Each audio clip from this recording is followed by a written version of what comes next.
Let's put a smile on that face.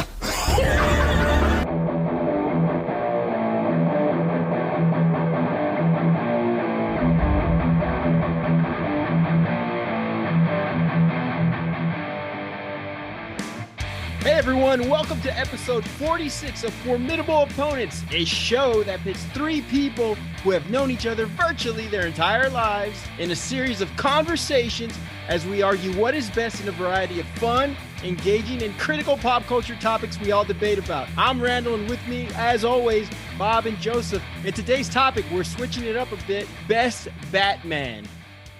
Attention all diehard comic book enthusiasts. You will not get deep insights about the history of the DC multiverse, and we won't delve into the comic book issues. We won't delve into the expository importance of Batman number 14. That's a very important book, only 5 in existence. 4, actually. I'm always looking out for the other 3. No, we're just 3 guys arguing about which middle-aged man best filled out a nippled rubber suit. Since its inception, the Batman character and story were made for visual media consumption. Whether it was the campy 1960s TV show, Tim Burton's Goth Parades, Joel Schumacher's 90s rock and roll stage theater, Christopher Nolan's dark, emotional, existential, and epistemological themes, or Zack Snyder with his stylized destruction and speed ramping, all throughout our lives, we've witnessed, loved, and criticized every iteration. Since 1989, with the release of the Tim Burton-directed Batman, the franchise elevated its profile and introduced a whole new generation to the Caped Crusader. Burton went on to helm Batman Returns, and soon after the baton was passed to Schumacher, who directed Batman Forever and Batman and Robin, the 2 Schumacher films were poorly received, leading to the cancellation of Batman Unchained. After a series of failed proposed films, the franchise rebooted in 2005 with Batman Begins, directed by Christopher Nolan, who returned to work on The Dark Knight and The Dark Knight Rises, and then Snyder extending the DC universe featuring his unique spin on the Batman character. With the release of Matt Reeves' The Batman, what better way to celebrate this ever-evolving, enigmatic superhero? A comic book and movie screen first ballot Hall of Famer that has had many iterations and interpretations. This week, we are debating who is the best Batman. Bob and Joseph, how are you guys doing? Good. I'm sorry. That was my attempt. You beat me to it. So guys, that's all I can say. We're great, man. I'm actually really excited. Batman is my favorite superhero of all time. That's my favorite one. I know everybody's really into Superman. I've never really been into Superman. Maybe it's the tights. I don't know, wearing underwear outside your pants. I just don't get it. But Batman is where it's at, man. He's been my favorite since I was a kid. That's true. I think Superman's more for the kids. I don't know, the seeing the guy fly around and whatnot and do his thing, and the super strength. And I think, I guess if you're older fans like us, even if, like Bob said, as a kid, but if you weren't, I guess you maybe more relate to Batman's character as an older adult or whatever. So yeah, pretty awesome character. I was laughing because it made me think of, speaking of Superman, y'all know Daniel Tosh, the comedian Daniel Tosh. I know he had a comedy hour, and he's like, how does Superman fly faster? I get it. He can fly. Yeah. But how does he just he makes like a funny face, like he's really trying hard to fly fast. And again, thank you, Randy, for mentioning, look, we're just 3 random dudes who watched the Batman movies. We read comic books as kids, but, are we going to know everything that happened in Earth 2, episode 16 of comic book 439? No, we're not going to know that. So just calm down, everybody. This is just 3 guys giving their opinions on the actors that played Batman. Why are you trying to judge me? Slow it down. That's the issue that Batman fights the Mothman, right? I don't know. So speaking of Batman, and is he the most polar? And you guys kind of answered this at the start. Is Batman the most polarizing movie superhero? Why or why not? I think so. Yeah, because who has a better origin story than him of how he became Batman? If you can name one, go for it, and I'll listen. Spider-Man got bit by a fucking spider on a field trip. Hey, we're not going to go into Marvel and DC, sir. We're not. No. Go ahead. No, I just think like it's like I mentioned that story of him as a kid, losing his parents, billionaire orphan, being raised by the butler, so to say, becoming a freaking crime vigilante who doesn't have superpowers and uses his money and gadgets to get the job done. I get just chicks and get the job done. I just think it's cool. I mean, if you look at everybody else that comes out in those, the DC comic stories. Everybody's got powers. Everybody's got something, as far as I know. I mean, except for the people that run with Batman, pretty much. So you're like your Robin and all those people that follow him. They just learn how to do shit with sheer will and strength alone, and I think it's really awesome. Yeah, that's a great point to make. I think that why he stands out so much is he's probably the most human, if that makes any sense.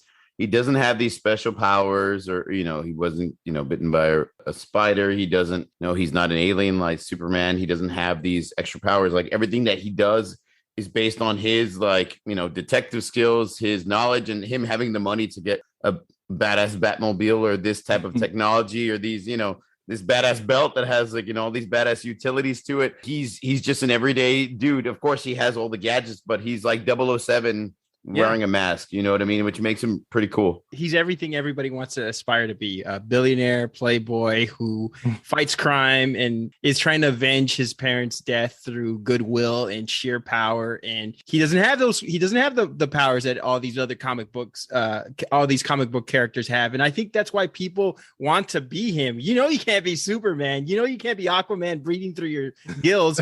You want to be Batman. You can't be a billionaire, but you could at least live vicariously through that sort of portrayal of what a detective superhero is. Which actors in their prime could have made a good Batman, and who would have made the worst? Just a fun question here. That is a good question. Let me think. Somebody that could have played a good Batman. I don't know. Man, that's one that you're gonna need. As long as it's not Pete Davidson, I think we're all right. Oh man, that guy is a Batman. Like you have to look like comma between Bat and Man. I remember like Dustin Hoffman, dude. Speaking of, Robert De Niro might have played. He was the shit in Taxi Driver. I mean, maybe De Niro, maybe like Dustin Hoffman, maybe who's that guy? Who's that character? Let me throw a name at you guys. What about Kurt Russell? A young Kurt Russell. I mean, he did so many great movies. Yeah, dude, Kurt Russell. I mean, he's only like 5'4", though. That might be his so is Michael Keaton. Michael Keaton is a 6 foot, at least in the movie. No, I think Kurt Russell is amazing. He's one of my favorite actors. He could have been really cool, dude. I like him. He could have been really cool. I think so in his prime. It's funny that you mentioned this because I saw looking to do the research and stuff. I saw the Nicolas Cage dressed up as Superman because that was supposed to be the rumor thing. He was supposed to be Superman, and holy shit, they dodged a bullet with that one, man. Him as Batman would have been bad. I think that's my pick for bad. The irony is that Superman doesn't have to dodge bullets, but but I did see that audition too, and it was pretty bad. His hair looked great though. His hair looked great. The hair extensions or hair plugs, whatever they were. No, I was gonna say real quick, is there considered so we have all these comic book movies, so to speak, on both ends, DC, Marvel, whatever you want to do. Is there anybody that played a character in one of those movies that you said, you know what, that guy, if they had picked him for Batman, that would have been cool? Robert Downey Jr. probably. Yeah. I think he was actually up for the role. He does play the kind of similar character in Iron Man, millionaire playboy, that type of thing. That's a good one, Bob. Yeah. I think he could have nailed that one. I think he could have nailed that character. It's a very similar character. True. I think I have in my notes for the 1989 Batman, he was up for consideration, but 1989 Robert Downey Jr., no. Current Iron Man Robert Downey Jr. for sure. I think. For sure.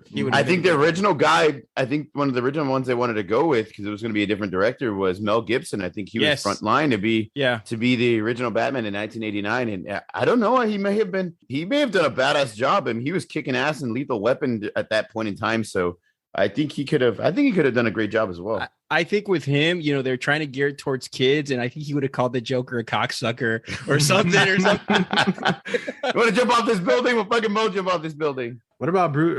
Bruce Willis. Bruce Willis, yeah. Yeah, I think he would have Bruce been good. Willis could have been cool too, man. Yeah. It's interesting. A young Mickey Rourke too, I think. Let's just be glad.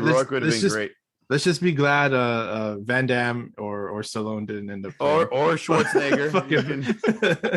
Do your Schwarzenegger accent and say I'm Batman. Well, no, no, I don't want to do that. You can't even do it because it has to flow naturally. I'm Batman. I don't even know who I am.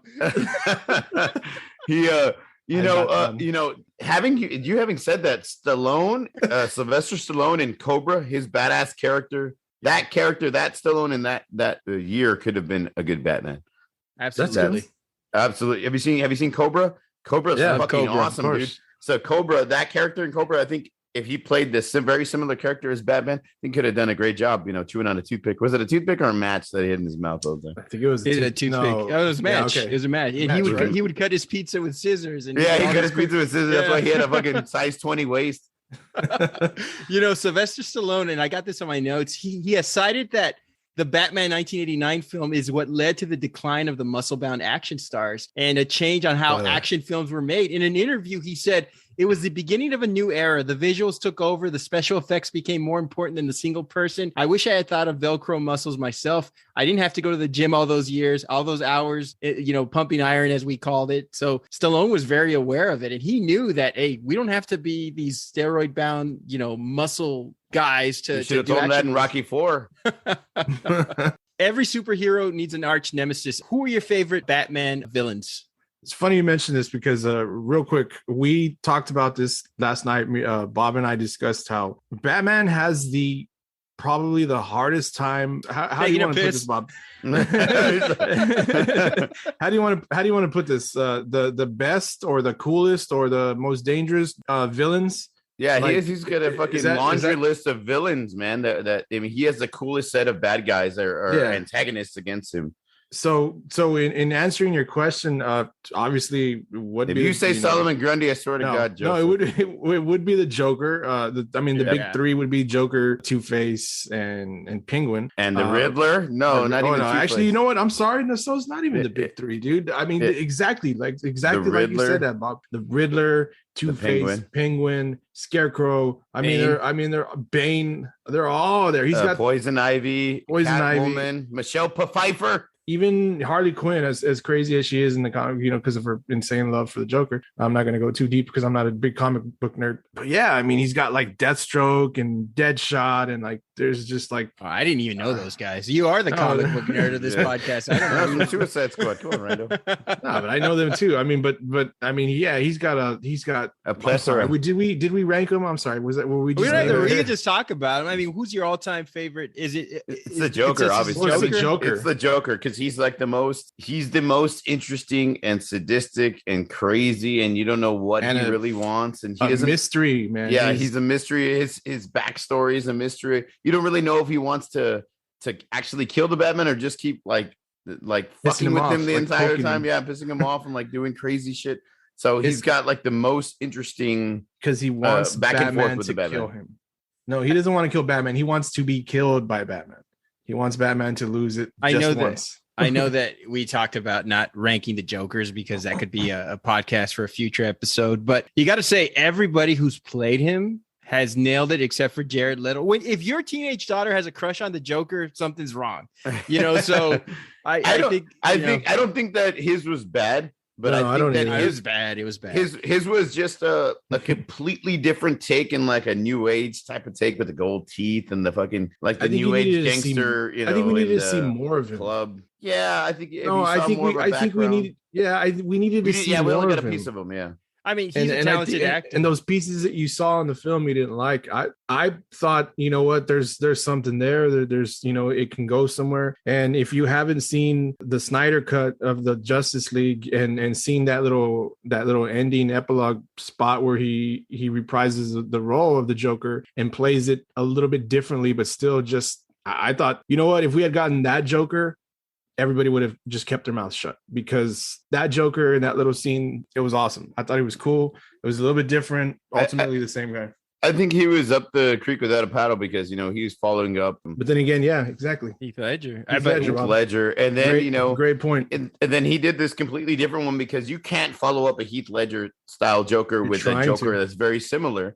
he had to do something completely different. Like Joaquin Phoenix. Yeah, and then Joaquin Phoenix came out, and then no matter what he did, people were excited because they were like, I didn't like Jared Leto's. Let's see what this guy can do. So he was already on the up and up, I think, for Joaquin, and he did a fucking amazing job. He did. I think Joaquin and all these guys. I mean, they're all Academy Award winning actors. Ledger, Nicholson, Jared Leto, Joaquin Phoenix, Cesar Romero had a great career too. But I think the benefit that Joaquin Phoenix had is he had his own movie, his own like little.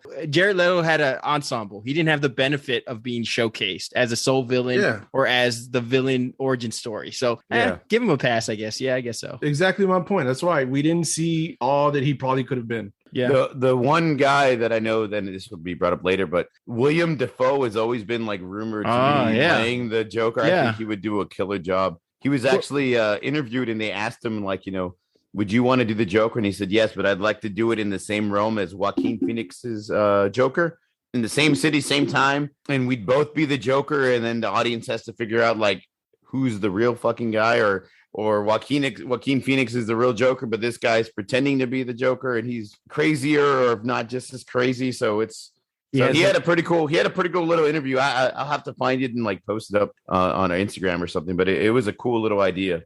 He has the perfect face. You would just have to put like a little bit of white makeup. Like, you don't have to do anything. I want to ask you guys did you guys hear the rumor Tim Burton was trying to get Jack Nicholson? Jack Nicholson kept on denying, saying he didn't want to do it. So they offered the role to Robin Williams, but they weren't really offering the role to Robin Williams. They were using him as bait to get Jack Nicholson to say the bargaining chip. Yeah, I read something about this. So Robin Williams was offered the role, the Riddler in Batman Forever. He turned it down. He basically said, "F you." He did. Yeah. He told Warner Brothers. I don't think he made a movie with Warner Brothers after that because he felt so slighted. How do you think Robin Williams would have portrayed the Joker or even the Riddler? I think he could have done a great. Robin Williams could play that character of the Riddler extremely well, man. I know. I mean, Jack is Jack. I mean, he's fucking amazing, dude. But you put somebody like Robin Williams, who's man, he's man of many faces and many. I think he could play. I think he could play that character if you gave him. If Tim Burton, I mean, look what he did for Danny DeVito playing the Penguin.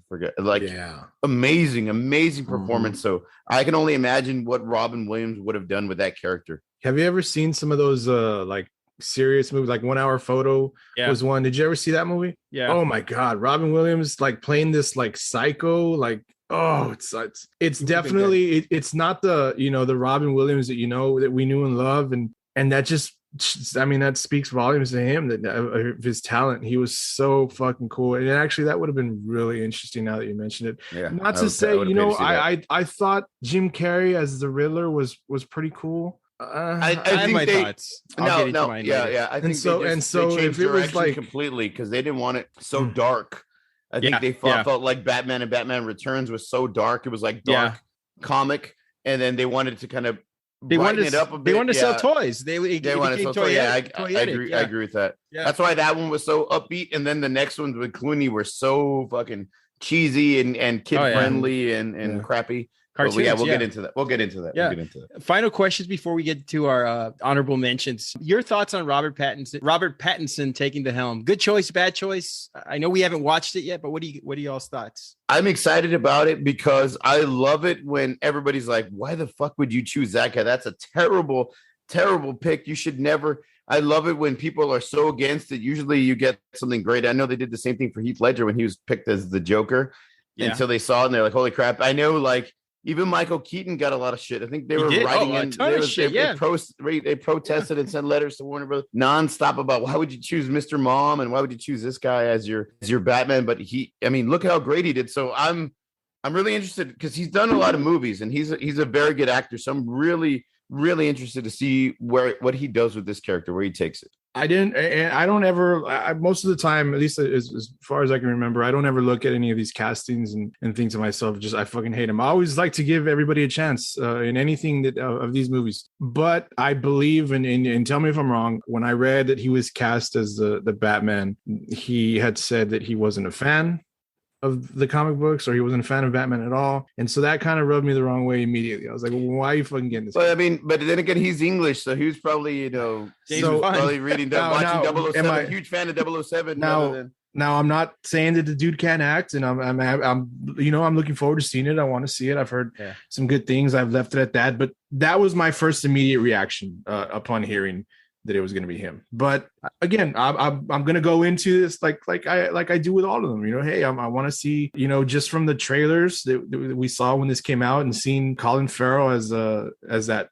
Oswald Cobblepot. It just, at first people didn't even know it was him, so it's like, it's cool. It looks like it's going to be good. But yeah, that was my first initial reaction. It's like, if you're not a fan, then why are you taking it on the role? But whatever. He's an actor, and that's the actors and actresses do what they do. That's their job. It's not their job to be fans. So, but yeah, that rubbed me the wrong way a little bit. I think he faced a similar uphill battle that Michael Keaton did. Now, Michael Keaton had the benefit of doing Clean and Sober right before he did Batman, which was probably his best performance ever. And part of the reason why he was cast in the first Batman, the Batman 1989 movie. I think with Robert Pattinson, he'd done Harry Potter, he had done the Twilight movies. Have you guys watched the Twilight movies? Am I the only one that I've had to sit through all of them? Yeah, I watched them. No, I watched them with my wife. Yeah, my wife.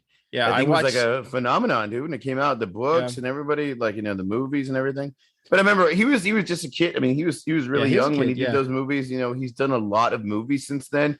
Serious roles that kind of pushed him to be a better actor. So like I said, I'm really excited to see. Well, ever seen that Lighthouse movie? I haven't seen Lighthouse. The Lighthouse they did with Dafoe. I heard it was. Awesome. I heard it was a shit. It was crazy. I heard it's crazy and it's a shit. I do want to point out a movie where once I saw Robert Pattinson in this role, I knew he could play whatever the hell he wanted to play. Have you guys seen Good Time? One of the Safdie brothers movies. They did the Uncut Gems. No. Good Time. Check it out. I know what movie you're talking about, but I haven't seen it. It's a phenomenal. He's great in it. He's awesome. Like, if you watch that movie, you'll know that this guy's capable of just about anything. And I feel bad for the other Twilight people. I think other than him and Kirsten Stewart, is that the Kirsten Stewart? I didn't hold that against him as far as the Batman. They cast him. It was just like what I said. And it's because it's not his fault that he got lumped. That hey, he took those movies. They made a lot of money. Like Bob said, it was this huge thing, and that's kind of what he was. He was. It's hard to get rid of that stigma or that character. And I think if he does like doing this movie, maybe it's going to get him away from that, and that's if he wants that, and that's cool. I think he needs to do his buddy Taylor Lautner a favor and cast him as Robin in the second movie. Maybe Ruben. You're gonna let me play Rob? No, it's Ruben. He's like the custodian who's sweeping in the back. But he can do backflips. Let's get to our honorable mentions are going to be a little different, guys. We don't have a lot of guys who play Batman. I think we should go the route of like maybe everybody talks about one dude that didn't make the cut and what they think about it. Joseph, who do you? I think you have somebody already in mind. Who's one of the guys that you thought didn't make, or you have that didn't make the cut? I know we have all of them. I know we're going to talk about all of them, but I'm hoping I'm saying his name right. Kevin Conroy. And the only reason I didn't pick, picking him is Conroy. Yeah, Conroy. The voice. This guy has been the voice of Batman for years. If you watch the animated series throughout, your youth, like I did, he's been the voice of Batman for all the video games and many, I think 2 or 3 movies. He's come back. Look, everybody knows this guy's voice, and he's not doing it anymore. And I know it's not an actor, and so I guess I don't know. I don't know if it's fair to talk about them. Yeah, it definitely is. It is. I mean, he's Batman. You could talk about Will Arnett too, because he has to be. He has to be. Is the voice? It's a voice actor, but it's an actor nonetheless. He's got to convey the feelings of the tone of the scene, even though it's animated. And he's been doing it for years, and I think he's fucking awesome.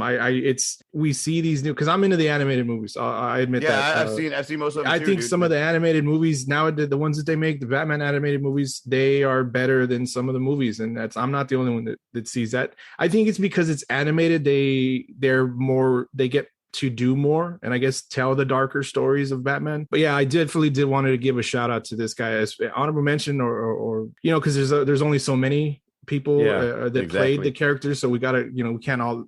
Your picks, are on my list, and I'm sure my picks on your list, maybe, unless you're all are assholes. What did you say? So yeah, I gotta mention this guy. He's just awesome. Let's go through these others real quick. Maybe we could say like one. Adam West. Adam West. He was the original. This is the one that I grew up watching, I'm seeing reruns. My parents used to watch it. This is what I thought Batman was supposed to be up until, 89. But Adam West, he's just like that cool as hell dude. But he kind of had the William Shatner, the way he spoke with pauses. As cool as he was, by the way, even this is TV with no special effects. Yeah, and he did this good. But I love the way the comic book style did it with the pows and the booms and the bams and the little. Shout out to my buddy T, who's like that's the coolest Batmobile out of all time, was in the original Batman series with Adam. The only street legal one. Everybody wants that one. That's legal. Awesome. But Adam West, I think where he fell a little short. Granted, this was in the 60s and 70s, 70s, right? 60s. 60s. He just didn't look the part. You know what I mean? He's like your dad dressing up as Batman to go, fight crime. You know what I mean? He was like Sylvester Stallone in Rocky, the original Rocky. Like he's like the everyman in the boxing ring, and before he did all the roids and shit in 3 and 4. So he didn't quite look the part, but I think he did a great job with Batman. And when somebody mentions Batman, that's one of the first people I think of. I loved Adam West's version. Speaking of not looking the part, I can't remember his name. I'm sure you guys got it. Who played Robin in that? His name was Dick. Burt Ward. So speaking of not looking the part, Burt Ward as Robin. Guy looks like he works for a Fortune 500 company mostly, because they wore suits a lot in the show. Everybody looks well dressed, and there's no way this guy looks like Boy Wonder. Then again, how old really was Robin? I don't know. You have to go back and look at the stories when he became an orphan and he became a ward of Bruce Wayne. But these guys look like drinking buddies. He's supposed to be the Boy Wonder. But why does he wear pantyhose? I just never understood that. I think the thing with Adam West, I mean, he didn't have the benefit of having the bat suit. He had to tighten the spandex. He probably never lifted a weight during the series. He was hokey, and he had like those drawn-in chola eyebrows on his mask. And complete motherfucker can dance. Motherfucker can dance. He got high and he was dancing in those episodes. Let's move on. George Clooney wasn't our pick. Why? I think he was the worst, man. He's just too. I cannot not see the doctor from ER. You know what I mean? He was cool. He could play a rich guy, but he just didn't scream superhero to me, like at all. He just didn't have. I didn't get that feel. Or he didn't have the right look. I think personally. Again, it also might be, and this is just my opinion, those movies that he was in were way too kid friendly and commercial. And since the movies sucked, and I'm not trying to, they were bad. I think, in my personal opinion, he might not get the credit he might deserve for playing a good Batman, but I just didn't see him as Batman, and the movies were pretty bad. Real quick, I can agree that he had that going against him. Those last two Joel Schumacher movies were not good. Enjoyable, funny, and entertaining, but if you want to like put them on the list of Batman movies, they're obviously not going to be that great. And I think he had that working against him. Clooney, I thought he was engaging. He was an engaging character, and he played it well, half serious, half playboy. That's Bruce Wayne. I thought he played Bruce Wayne well. Not Batman. Clooney has openly admitted this was a catapult for him. He was a TV show actor, and there was this big budget movie, and he was a hot ticket because everybody thought he was this charismatic, handsome guy who was going to go on to make bigger films. He needed to start somewhere. I don't blame George Clooney for this. He was just in the shittiest Batman movie. Yeah. Christian Bale. I love these movies. I do. I thought Batman Begins was a good movie. Obviously, The Dark Knight was the best of the three. Christian Bale, I thought, was a good Batman. Bruce Wayne, I don't particularly like his suit. I have, for me, that I wrote that down. There's something about the eyes and the face, like it just kind of looks like sunken in. Like it's weird. And of course, go ahead, Bob. I know you want to talk about that. Why did he talk like this? Why did he talk like that? What the fuck is going on? He's like, you know what? I decided, I didn't do it in the first one, but in the second one, I'm really going to disguise my voice. Just in case. Like, you don't need it. I mean, it's a movie. Like, I think that is very. I gotta make sure people don't know who I am. Yeah. So I'm gonna talk like this. Where are you going? I'm not wearing hockey pads. After seeing go ahead, Joseph. I know you have the joke. No, I just like have you ever if you haven't go watch Pete Holmes. The comedian Pete Holmes, a very funny guy. He's done a few skits as as Batman, and he does the Christian Bale Batman, and so he's always like in every skit that he does, he talks like this. It's like, but like it's for real. Like, okay, like bro, we know you're trying to hide your identity, but that's taking it a little too far. Yeah, I think that threw me off a lot after seeing. Can you trust him? After seeing him, I'm gonna remix his talk. I'm sorry, I'm gonna remix his dialogue with some heavy metal post. It might actually work. Cannibal Corpse. After seeing him in American Psycho, I was thinking like, geez, this guy's gonna play the perfect playboy. He's out there. He's already done dark movies. All his movies were, the Batman Begins and then A Dark Knight and A Dark Knight Rises, they're great movies. The voice thing did definitely knock him down a few points. What's crazy is the best movie out of all of them was The Dark Knight. The only problem is Heath Ledger's Joker completely I got that surpasses and overshadows Christian Bale as Batman. And not to Christian Bale's fault, because Christian Bale's, I think he's one of the best Batman of all time, but Heath Ledger's Joker just overshadows him by so much, man. And it definitely had an effect on where people see Christian Bale as far as the hierarchy of Batman's in the movies. But I think that played a major role. Plus him talking like, he had a cold. I didn't know.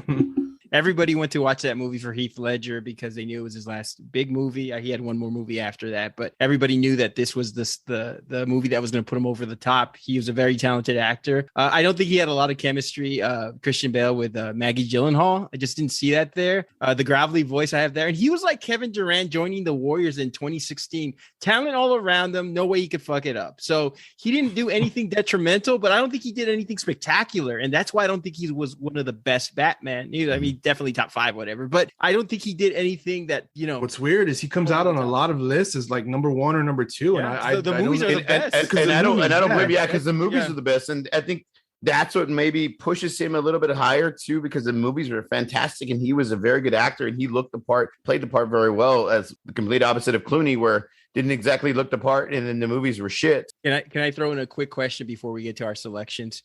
Best Batman item. I'm gonna go first. The hero sandwich from McDonald's. Did you ever eat that hero sandwich? The Batman hero. Get it because Batman's a hero. My mom never let me eat McDonald's, not because of health reasons, but she just wanted always like. You want a burger? I can make it better. I can make it burger. Yeah, with peppers and shit. We got burgers at home with Wonder Bread with the crust cut out. Yeah, those are the best. So.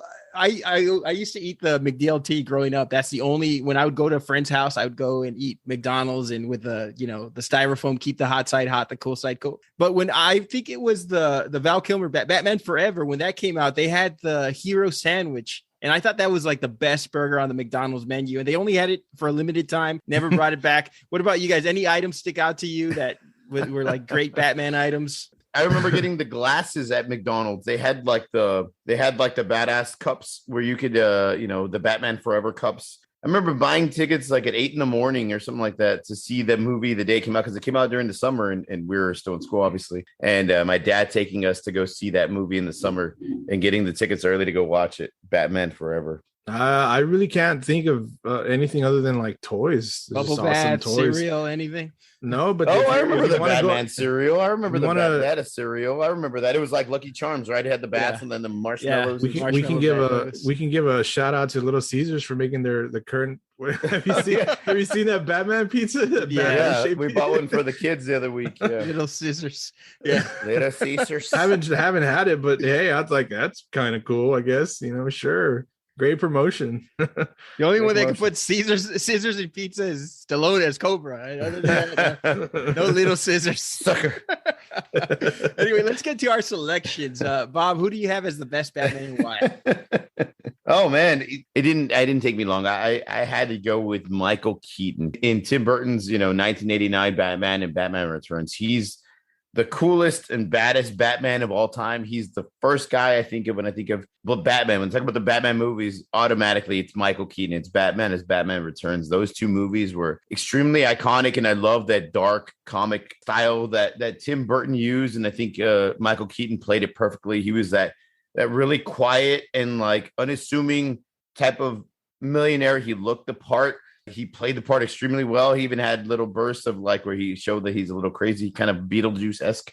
He had one of the probably the most iconic non-cheesy lines from a Batman movie. He says, "I'm Batman," and that's in what movie was that where it's like it's Seth Rogen and he's selling it to somebody. He's like, Neighbors, I think. Neighbors. He's like, Neighbors, yeah, I'm Batman. and That's yours. Mine's I'm Batman. Yeah. So he has that iconic line that it was ad-libbed, which I thought was great. He plays the part extremely well. This like I said, unassuming, he looks like a superhero. He looks like Bruce Wayne, but there's a scene that in particular I thought was very, very cool when Bruce Wayne and Michael Keaton's character first sees the Joker, like they're being shot at like in the town square or whatever, and he's Bruce Wayne, he's just in regular clothes and he gets shot in the arm. But he's so fucking fascinated by Jack Nicholson dressed as the Joker that he's like completely unaware or doesn't give a shit that he's shot in the arm. And he's just walking towards the car window. And I think that's when Jack Nicholson gives him the little hand wave as the car drives off. And I thought that was such a cool fucking scene to show what kind of character this person is. A little dark, not giving a shit, like so fascinated by this crazed individual that's in front of him. And I thought they gave him a really cool look. Like, didn't even bother him, didn't even think about it. That whole movie was just fantastic. And again, this may play a big role into it. Like we said, how the Clooney movie sucked.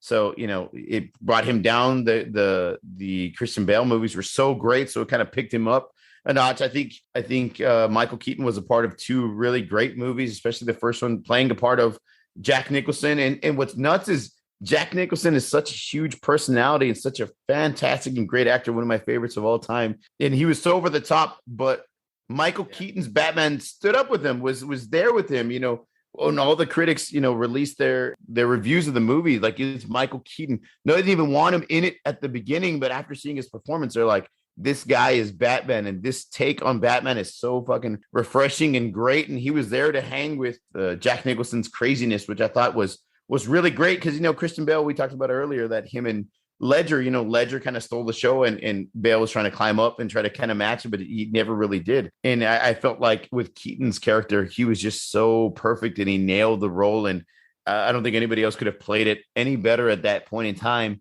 So he's my pick, man. He's the Batman. That's the one I think of when people say, who is the best Batman? Who is the best actor who ever played Batman? He's Batman. I think he was my second selection. So obviously Michael Keaton was a tremendous Batman. I don't think he was the best, but he was an unconventional choice at the time. He did have that Tim Burton Beetlejuice connection, a modest career. Beetlejuice, as I mentioned, clean and sober, which I think had that career change shifted him, just like when Heath Ledger, I think, had done Monsters Ball before he did Batman. So that was kind of the catapult. He had done Night Shift, Mr. Mom. He was a comedic actor. He had even done sitcoms. There were over 50,000 protest letters, and you talked about this earlier, Bob, that were sent to Warner Brothers. And thank God there was no social media, because even the Batman creators questioned this choice. So if Michael Keaton was cast in today's age of social media and Facebook, Instagram, and all that, he probably would have never seen the light of day as Batman, just because of everything going on. It's like Robert Pattinson. Yeah, absolutely. I remember the backlash, and this was a counterintuitive choice, but it fucking worked. I mean, Michael Keaton, what he represents in bringing Batman back to the collective zeitgeist, he's to Batman, to me, what Roger Moore is to James Bond. So I know people have Sean Connery as their James Bond. You guys probably think of Pierce Brosnan, playing GoldenEye all those nights. But Pierce Brosnan from Mrs. Doubtfire? Yeah, exactly. I think it was a run by fruitine. That's exactly the scene I think of. But to me, it was Roger Moore, who was James Bond. And I think of Michael Keaton as Batman as just because he reintroduced the character. So he was a second close for me. He had the everyman appeal. He's not fresh off the cover of People magazine, good looking, but because he didn't have the muscles, he didn't have a lot of hair. But I mean, he was charismatic, and you actually bought him as somebody who could pick up Vicky Vale, as somebody who could date Kim Basinger. That's how good he was an actor. Michelle Pfeiffer as well. Yes, I think when you have someone that's a good heavy as the Joker, as Jack Nicholson was, and in turn, I think Jack Nicholson, and not to the detriment, I think Jack Nicholson tried too hard at times, and I think that kind of took away from the film. I know Jack Nicholson loves loves his portrayal as a Joker. He said he would watch it once a week when the movie came out. But I think sometimes he was a little too over the top, and that's what was getting people distracted from the brilliance that was Michael Keaton. The movie and everything that surrounded it overshadowed Keaton. I mean, the Nicholson, he had that Prince tie-in, the toys, the ad tie. I think it was all suffocating. And I know as a logic freak, he invented the Batman growl. So blame Michael Keaton for Christian Bale's over-the-top Batman growl. He did it perfectly. He did. He wasn't over the top. Absolutely. Yeah. Tim Burton called this movie boring because he hated the Prince tie-in. And here's a list of actors. And we talked about this earlier, guys. A list of actors considered to play Batman. Kurt Russell. I mentioned him. Al Pacino. Patrick Swayze. Interesting. Mel Gibson. I know you mentioned him, Bob. Tom Cruise. Too short, right? Nicolas Cage. Get out of here. Harrison Ford. Maybe. Pierce Brosnan. Maybe. Kevin Spacey. We won't even go there. Alec Baldwin. Kevin Costner. Richard Gere. Ray Liotta, Tom Hanks, John Travolta, Sean Penn, Emilio Estevez, Matthew Broderick, Stallone, Kevin Kline, William Hurt, Mickey Rourke, Bruce Willis, Charlie Sheen, Dennis Quaid, Jeff Bridges, Schwarzenegger, Tom Selleck. Schwarzenegger, shit. And lastly, Kyle MacLachlan. There was a lot of guys up for this role. So you're looking at this list, and now we're talking about 1989 popularity based on these individuals. And to catapult Michael Keaton, to put him up to the forefront and say, we're going with Michael Keaton, forget Tom Hanks, forget Tom Cruise and Estevez and all these other guys. We're going to use Michael Keaton. I mean, that took balls as a casting choice. So I respect that. My final take on Keaton, love the fact that he played Batman. As I mentioned before, I have him second. I picked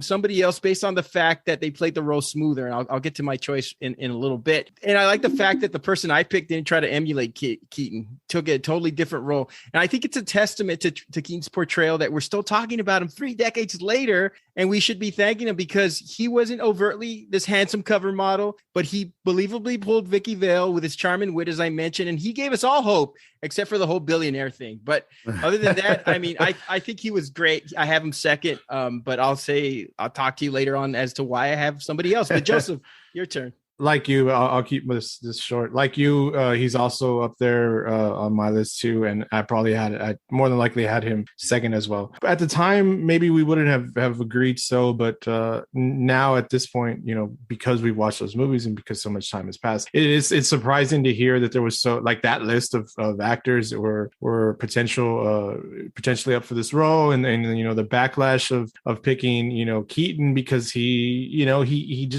didn't give off that vibe, the vibe that people were looking for. We know what Burton was looking for when he did these movies, and he found that person to fill this role. It worked perfectly with Tim Burton's like crazy gothic, weird, vision of Gotham City. That's a little bit of like, okay, the film came out in 89. So, yeah. But the time frame of the movie doesn't scream the 80s, yet it doesn't. It's more like the 20s, I guess, or it's just weird. This weird gothic time frame, because nothing about this movie screams 80s, right? Or 90s, or the coming 90s. Prince music.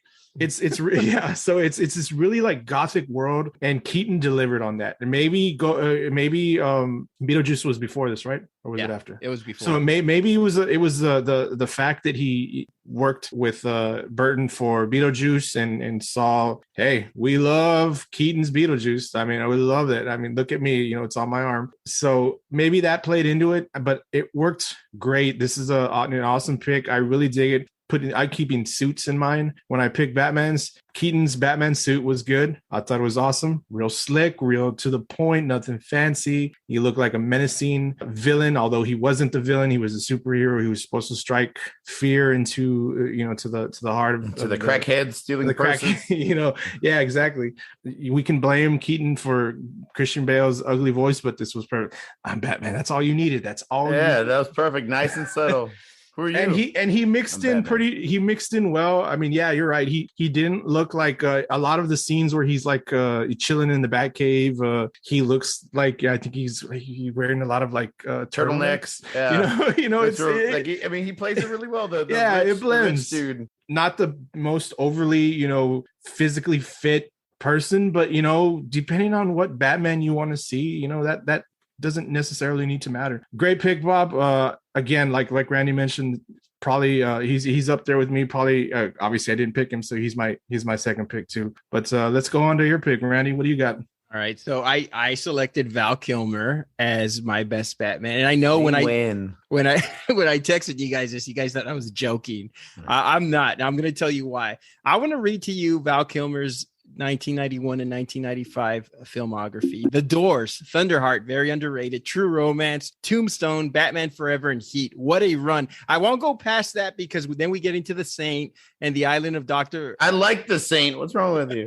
The Saint and the Island of Dr. Moreau territory, where Marlon Brando started looking like that one ant that never got married. Anyway, Batman Forever itself has left a lot to be desired, but I'm focusing on the performance. Put an age appropriate at his apex, Val Kilmer in the first two Batman films, or in any of Nolan's Dark Knight movies, or even the current iteration of Batman, guarantee he knocks it out of the park. This is a young Val Kilmer, of course. He was stuck in an early 90s music video, a cartoon, a toned-down playground version of Batman. Do not blame him for the structure of the format. He absolutely saved this film from being a complete disaster. I think Schumacher and everybody else let him down. This version of Batman reminded me of the Avengers spoof musical at the start of the Hawkeye series. Have you guys watched Hawkeye, where they do like the song and dance Avengers spoof? Which hot guy? Hawkeye. Oh, Hawkeye. No. Yeah. The play, right? Yeah. So Yeah, I took my son to one of these stage play, the Avengers. They do stunts and music. We saw it at some arena in San Antonio, and I think it was the Alamo Dome. And they had two Spider-Mans. They had a skinny Spider-Man who would do all the flips and acrobat. And when he would go out behind the building, like this heavier Spider-Man who was like 25 pounds heavier would do all the singing and acting. I was like, I think Spider-Man had a chalupa and a beer, maybe a Snickers when he came back out. And my son was like, "Hey, Dad, he's about to throw some webs." I goes, "No, son, those are cotton candy remnants or something. I don't know what, but the spandex didn't fit him right." Anyway, I had to sit through that. Val Kilmer said on the film, I've done an absurdly commercial cartoon, and now I'm more likely to get hired for a job I couldn't get hired before because I hadn't done enough movies. It's so rare when an actor gets hired because he's right for the role. It just doesn't figure into it. So he had the same issues Clooney did. I did this movie. It sucked, but I got better career out of it. Val Kilmer powered through this role while he was going through a divorce. Having to go through a divorce and putting up with a grumpy ass Tommy Lee Jones, give this man an Oscar. And I got more on Tommy Lee Jones is not grumpy. That's just his face. That's just his face. That's the way he always looks. That is his happy face. Tommy Lee Jones didn't get along with Jim Carrey. He didn't care for the film. He didn't like sitting in the makeup chair for 4 hours. Can you imagine the shit he told makeup artists every day? He probably said stuff like, "What's this purple shit in my face? You breathe on my coffee. Oh, my fucking eyebrow. What's that crap? I have very smooth, delicate skin." Batman fans dislike Tommy Lee Jones' portrayal and performance of Two-Face because, quote, he was loud, ostentatious, and incongruent, and his performance, came off as like a Joker-like caricature. Tommy Lee Jones is just a curmudgeon old man. I don't care what you guys say. He strikes me as a guy who wakes up thinking, whose life am I going to shit on today? The production assistant or craft services? I loved him in a lot of his movies. I loved him in Under Siege, but can you imagine trying to put up with him and Steven Seagal on the same set in a submarine? He has the same pathos as a guy who's been an assistant principal at a Title I high school for 39 years. That's my take on Tommy Lee Jones. So back to Val Kilmer. How dare you? Batman co-creator Bob Kane said in an interview that he felt Val Kilmer had given the best interpretation among all the actors who had played Batman at the time. He wasn't alive to see Bale, Affleck, and obviously Pattinson, but that's a huge endorsement, saying that Val Kilmer was the best. Val Kilmer had the perfect mix of emo camp, and he doesn't do the grovelly voice. He's brooding, but he doesn't go over the top, and he nails the personality trait of Bruce Wayne, and he acts with his eyes, his posture, and the subtleties are lost, I think. And also, he had to deal with working on a movie that had a shitty title, Batman Forever. Forever coming after anything in a title sounds lame, unless it comes after Vatos Locos Forever. Forever, ever. All right, Miklo. Okay, my suggestion, overhaul the script. Replace Schumacher with Sam Raimi. Replace Nicole Kidman with Renee Russo, Meg Ryan, or whoever. Replace Carrie with Robin Williams. Replace Chris O'Donnell with DiCaprio or Damon. Replace Tommy Lee Jones with anybody. Johnny Depp, Mel Gibson, Tom Cruise, Kiefer Sutherland, take your pick. And I think this movie was bad. It is, but we're not arguing bad Batman movie or best Batman movie. We're arguing best Batman. I think Val Kilmer was shortchanged. He probably signed on to something he thought was going to be totally different, and it was a big letdown. But I thought he did everything in his power to make this Batman character believable, congruent, and just well acted. And I think he did that. The movie was just shit. What do you guys think? You don't give us enough credit, because I'm not going to completely shit on the pick. It's not particularly one of my favorites. Again, this is going to go to, like you mentioned, the next two Batman movies after Tim Burton's Batman and Batman Returns. I mean, I don't know why they called it Forever if we were going to have a part 4. Forever should have been the last one, maybe. But anyway, clearly the directing style and the tone of the movie were completely different from that of Tim Burton. We saw a little bit more over the top flashiness, bright colors. We saw nips on Batman. Why did we need to see nips on Batman? and ass and we need ass to see shots. how excited he was. Really, like, he was excited. I don't know why. I don't know why in Gotham that year. I don't know why Schumacher thought we needed to see nips and close-ups of tough leather rubber asses while a cape flies down on him. I did not understand it. I got no beef with Nicole Kidman. That's probably one of my favorite Nicole Kidmans. We've had arguments about. Never mind. I'm not going to get into it. Oh, dude, it's Days of Thunder. Nicole Kidman. No, it's not. Days of Thunder. Nicole Kidman. There's no argument. No, we're going to put a poll on Instagram. Eyes wide shut for me. It is because that made her get rid of Tom Cruise. Anyway, I got no problem with. So nasty. You know what?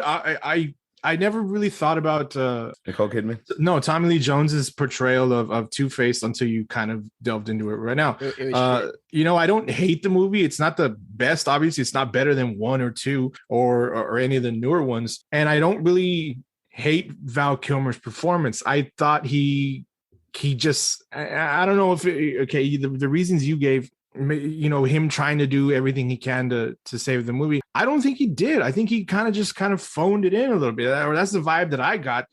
This portrayal of Bruce Wayne is, because we see it in all of the, however they want to and maybe it's not him, maybe it's the writing. This Bruce Wayne or Batman in Batman Forever was very. He's a philanthropist. He's angry. He's very soft spoken. I know he's the character of Bruce Wayne is this billionaire playboy, but he got real kind of romantic and bringing he kind of pursued blonde hair. He pursued the character Dr. Chase Meridian, I think. Yeah, I think so. Yeah.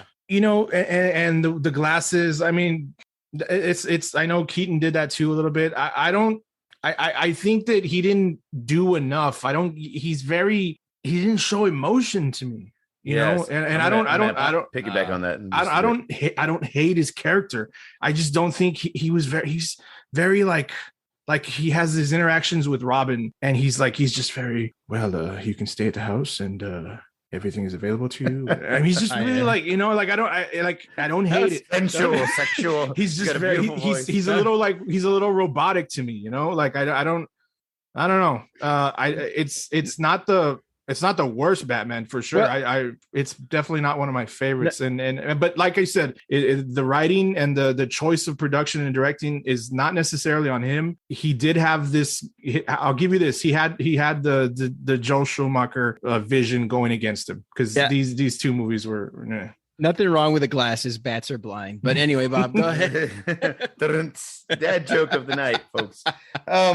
First off, Val Kilmer is an amazing actor. There is his version of Doc Holliday in Tombstone. Yeah, was just so far and above any other actors in my point of view's version of a character. If we ever talk, best actor portrayal in a movie, that's my pick. I'm calling it right now because he's been my favorite character. His work on The Doors as well. Fucking amazing, man. And then I go and agree with Joseph a little bit. I think the word you're using, Joseph, is very monotone. And this is not a slight against him as an actor because he's an amazing actor. But what he did so well and so subtly with Doc Holliday, it didn't kind of shine. He tried to do the same kind of thing with Batman, and it didn't come off the way I think he wanted it to. So I think he was very calm and monotone throughout his delivery of his lines, and I just didn't think it was up to par with what Batman should be, or the way he should act. That's probably going to come off really, really shitty. But that's really my point of view in this. And going against your first point, Randy, he did know what he signed up for. By the way, he knew what Schumacher's vision for this movie was because Michael Keaton was still in line to play Batman in this movie. Michael Keaton did meet with Schumacher, I think 2 or 3 times. to talk about the vision of where they want to take this movie and everything. And after that, Michael Keaton decided, you know what, this isn't for me. I'd like the darker version and this, lightened up, brighter version, more commercial version, just not quite what I'm into. So out goes Keaton, and here comes Val Kilmer. So Val Kilmer knew what he was getting into, so we can't use that as an excuse or a crutch for him. It's the tone of the movie. Fuck replacing the actors. You keep Carey, you keep Tommy Lee Jones, you keep Kilmer, you keep these characters, but let's change the fucking tone. If you have those great actors and you make it like that original, you keep it dark, you keep it that somber, dark kind of gothic mode. I think Tommy Lee Jones, like he was in No Country for Old Men, was a really, a somber, darker kind of movie for him. Being that character, he would have been a much better Two-Face in that kind of tone and that kind of point of view from a character. Having this bright, the whole fucking movie was very comical and upbeat and over the top, like Jim Carrey's Riddler. So Tommy Lee Jones is going to be an upbeat, over the top type of Two-Face. So I think the tone of the movie completely fucking ruined everything for it. Is Val Kilmer the worst Batman? No, not at all. I think he did a great job. He's just not the best Batman. I think there's there's 2 or 3 that are ahead of him, easily ahead of him. But I think he did a very good job. But I think the whole movie, again, he falls into that trap of the Clooney type of thing where, the movie was just way too commercial and kid friendly and like goofy for it to actually work. It screwed itself in the beginning with that. You're right. He didn't try to following Keaton was probably a tough fact. Now, if you didn't believe it then, obviously you find yourself wrong, because Keaton is actually going to come back in the Flash movie. He's supposed to come out as Batman. I'm not sure how it's going to work, and I don't want to know, but kudos on him for not wanting to follow that path. And I don't think he did, but I don't think he did it. And like I said, as far as emotion, like I don't hate his character. I just wish that, or his portrayal, I just wish that he had shown, the only time I remember him showing any like real emotion or yelling is when there's that scene where Two-Face is like, I think it's when Robin's parents are killed by Two-Face, and Two-Face wants Batman to show up, and like so everybody's running, and he gets up and he screams like, "Harvey, I'm Batman." That's the loudest you ever heard him talk throughout the movie. So I thought it was when Robin was making out with a chick in his dead parents' bedroom. No, that wasn't the scene where you get all mad. No, I don't recall. It's a joke, Joseph. It's a joke. I don't recall it. Joseph's really thinking like, "Fuck, when did that happen?" It's a joke. But no, I think he should have done more. And I don't know. I don't agree. I think Bob disagrees with me on the fact that, I mean, Schumacher's vision was shit, so I give him that. He had that against him. I'll give him that. And we're using this word again. It did become toyetic. It was about selling merchandise. It was about selling, and that's the reason why that Tim Burton didn't want to direct this one. He stayed on as a producer, left after this one, but it was just, man, I mean, the colors, the feel of the movie. I'll give you Jim Carrey. I know I think Jim Carrey could have played a better Riddler maybe 10 years after this Ace Ventura came out and everything. Mm-hmm. Tommy Lee Jones, I cringe every time. And I like Tommy Lee Jones. I think he's great in a lot of his films. I mean, I love Tommy Lee Jones, but I just think for this role, it was a little too much. I think he was trying to emulate Jack Nicholson as a Joker. So that was only a small piece of why this film sucked. Everything else was just, it was a 90s music video. And I think Val Kilmer just got lost in the mix. I think his understated Batman is like every other Batman. No Batman other than Will Arnett doing the Lego movies. I mean, Batman is pretty even keel. I mean, you guys got to admit that, but I think he could have done a lot more. And maybe I'm basing this pick a lot on potential, what he could have done in the Christopher Nolan movies and beyond that. But I just think he got a bad rap, but that's just me. Sure, good. Joseph, who do you got? All right, so moving on. This is probably going to be the most least popular among our listeners, but oh well. I'm going to go with Ben Affleck's Batman, Batfleck. I really dug this Batman, and this can go under the what you mentioned earlier, Randy, about social media and the announcements of Batman and how Robert Pattinson had to probably deal with that in the beginning. You know what? Ben Affleck had to deal with that too. Ben Affleck's Batman makes his appearances in Batman vs Superman: Dawn of Justice. He has a cameo in Suicide Squad, the first one, Justice League, Zack Snyder's Justice League, and he's apparently going to reprise the role one more time in the Flash movie alongside Keaton, like I mentioned. I think to me this is the best Batman, and I'm not gonna lie. He's one of my favorites. To me, Batman's all business. He's coordinated and he's precise and somewhat cruel. And I think that's Batman. And go back to the origin story and how he grew up. Ben Affleck's Batman is I see that he's all business. He's not the playboy millionaire we see in the Dark Knight, with Christian Bale taking the whole Russian ballet out on a fucking a yacht sailing trip to stick it to Harvey Dent for taking Rachel to the show. He's not the romantic sensitive kind of Batman that we got from Val Kilmer. We got that from him. He's an older, serious, and at times I'm too old for this shit Batman who's seen it all.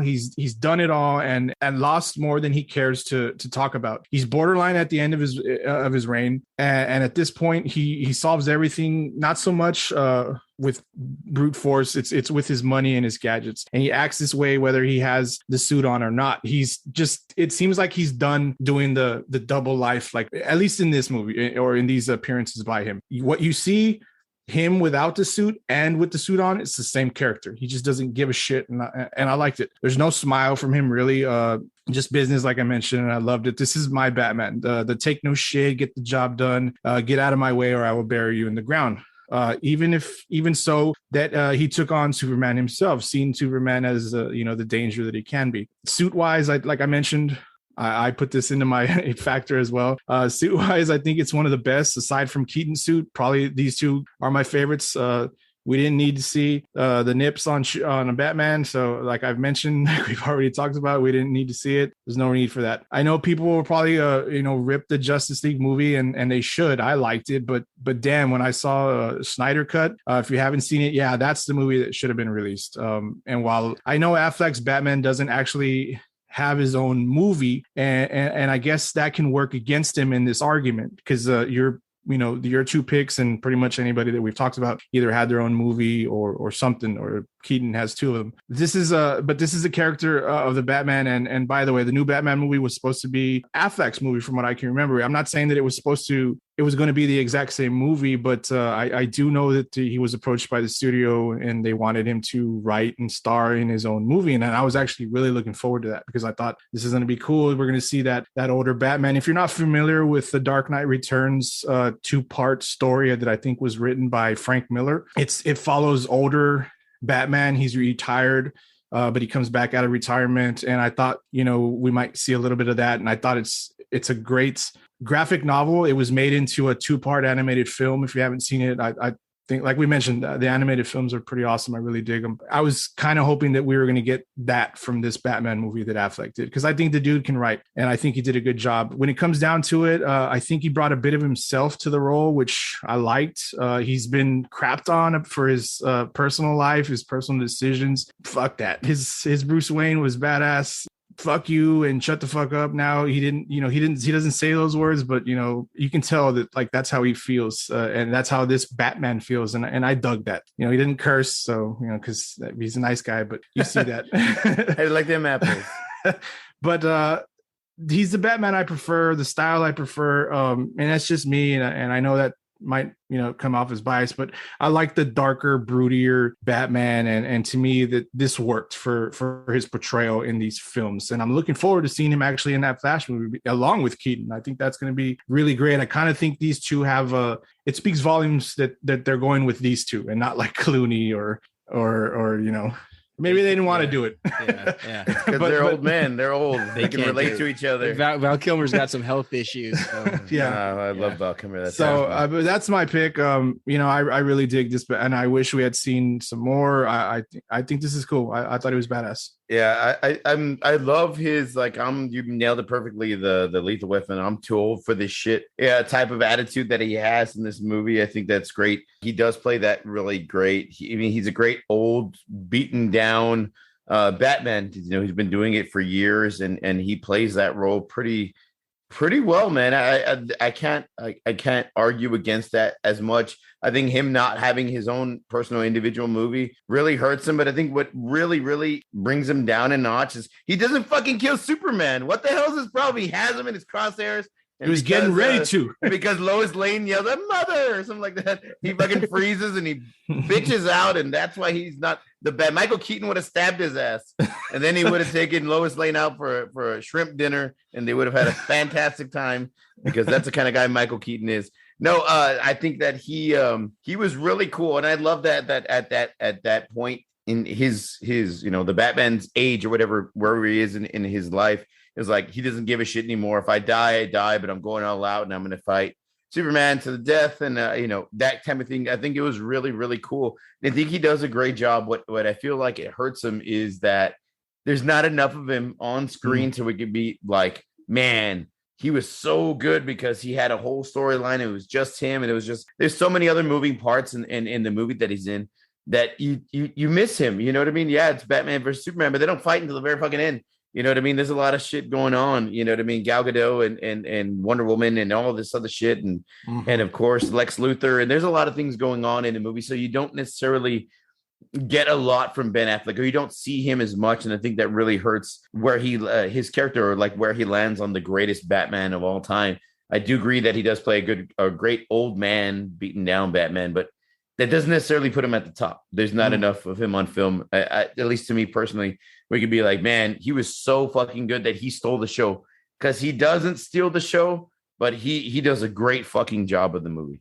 I think, by the way, worst portrayal of Lex Luthor. Jesse Eisenberg.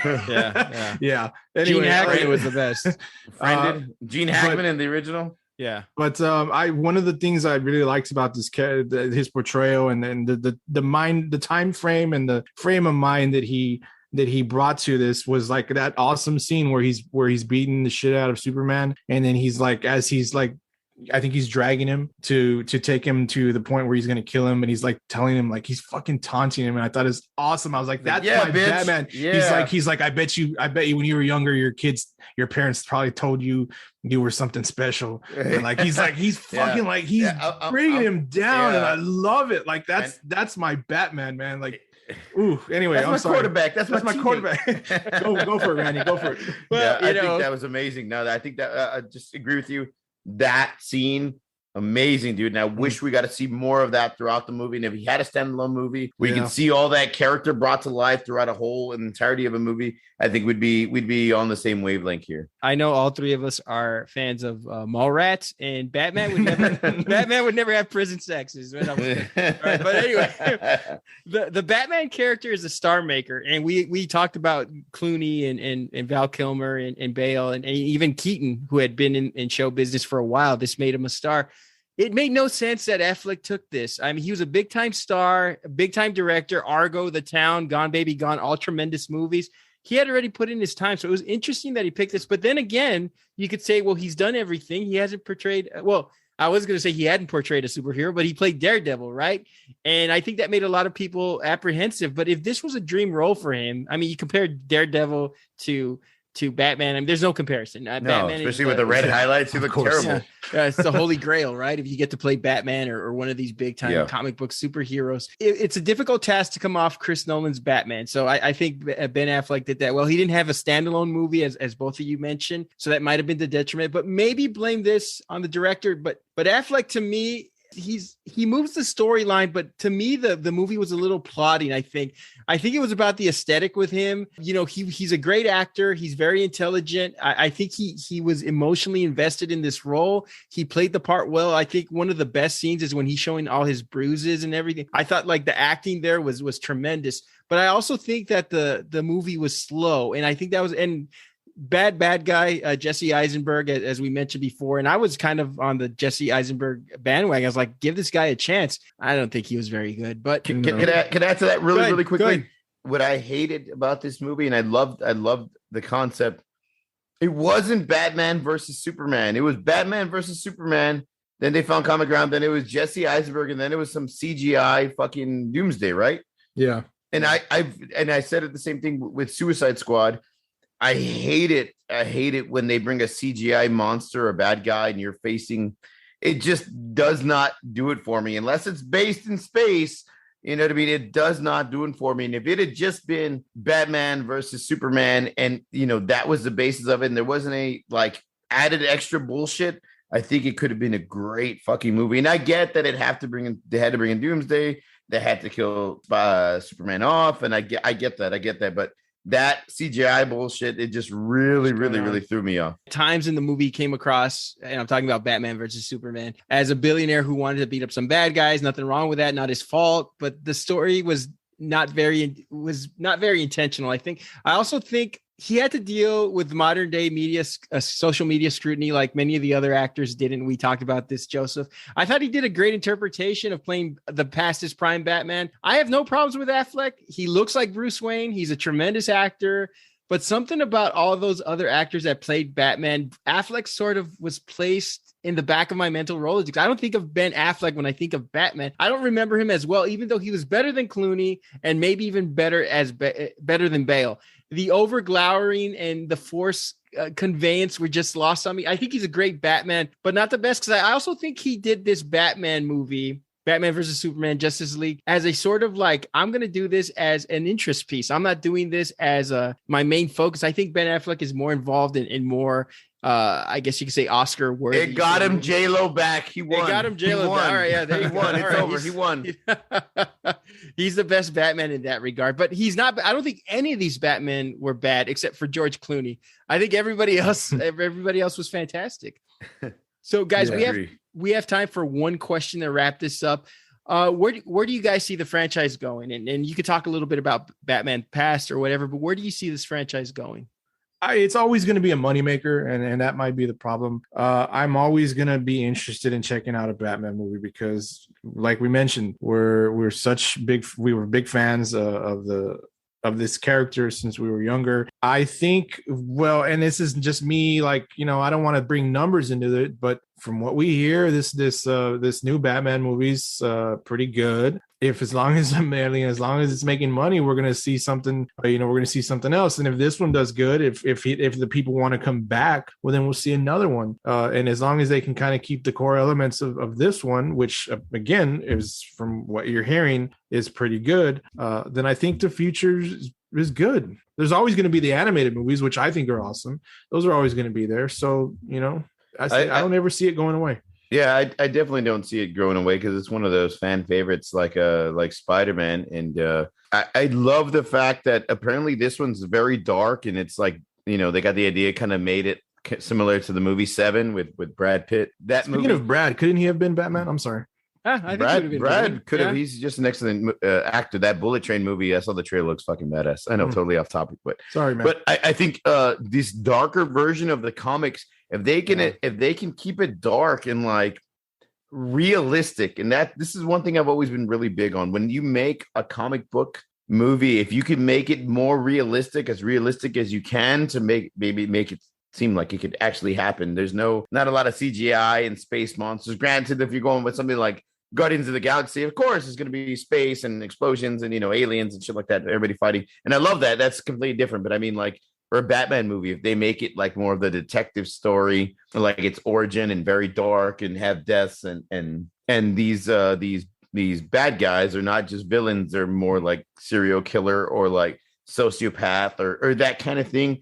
They can make it real dark, just like the way the Joker was. I think the movie with Joaquin Phoenix, I think they did a fucking tremendous job on it. If they can make them more like that, I think that they hit a complete home run because I think we went from having it really bright and goofy with the Adam West, and then we kind of went darker with Keaton, and then as Val Kilmer got into it, got a little brighter and more commercial, and then Clooney, obviously super commercial, and then kind of a little dark again with Affleck, and then they're kind of going into the darker realm.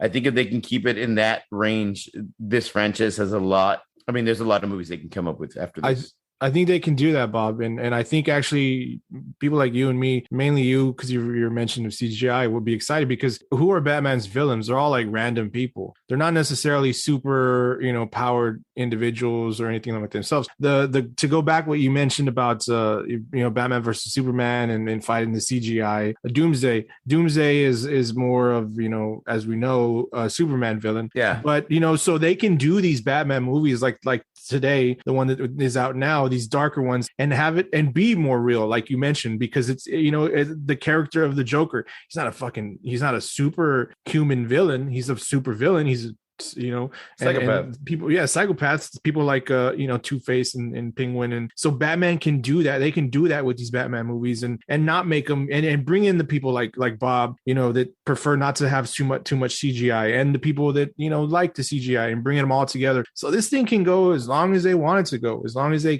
stick to, you know, that format. Like Bob mentioned, don't bring in too much CGI, but you don't have too much of that with Batman villains. And I think that's really cool. I think as long as you have good stories, the Frank Miller story, I think this Robert Pattinson movie, I think he's in it for the long haul. He seems to be getting a lot of good praise. I think this is more of the detective noir, a lot of monologues, a lot of detective. And I think this is a litmus test. I think this is a Batman movie where they wanted to dip their toe and say, let's see if they accept this Batman. Let's see if they accept this storyline. Let's see if the fans like this, because if it went completely sideways, they'd be like, oh, we got to go back to explosions and we got to go back to the, you know. And they took a lot of time to put this one out. I mean, they filmed reshoots and things like that. I mean, I know we had COVID and whatnot, but this film has been like, what we saw those first trailers. Man, I gotta say, you know, what about we were thinking it was at the end of 2021, and you know they pushed it back, you know, like 4 or 5 months or something like that to 2022. And we're still waiting on fucking Top Gun Maverick. That's how long this shit has been going on. Anyway, since '84. I think they're using this as a litmus test, as I mentioned before, and the fans seem to be eating it up. I'm looking at social media. This is the third time I'm watching Batman. This is the second time. You know, so a lot of people are rewatching it. So I think it's going to get even darker. The tone's going to be, and I think the best has yet to come. I think they're going to revitalize the Joker sometime down the line, and there's going to be a really fucked up dark story between Batman and the Joker that's really going to take the audiences by, you know, the seat of their pants. And I think that's yet to come. So I think that's going to be in the forefront. And I think this franchise is very healthy. It recovered. It will last because Batman is such a polarizing superhero that we all love to watch. And I think the best is yet to come. I'll say that again. Yep. You know, I'm excited for the future. I got to go see it. Yeah. And we do got to go, but really quick, do not remake White Man Can't Jump. They are. What the hell? I know. We already know he can't dunk. Yeah. Even if he pumped up the Reeboks, can't dunk. We'll have to talk about that more next time. But that's our show, everyone. Listeners, we'd love to hear from you. Hit us up and let us know who's your favorite Batman. Who did we not? Well, we mentioned everybody, right? Most importantly, let us know what you think about the show. You may reach us at formidableopponents@gmail.com, and you can follow us on Twitter, Instagram, and Facebook by searching for Formidable Opponents. Want to thank Creative Little Pill for that awesome artwork. Join us next episode. We're taking a week off. We got some traveling going on over the next week, but follow us on social media as we will be updating the topic on there, and we will see you all in 2 weeks. Bye, everyone. My back hurts. What did I say? I go, my back hurts.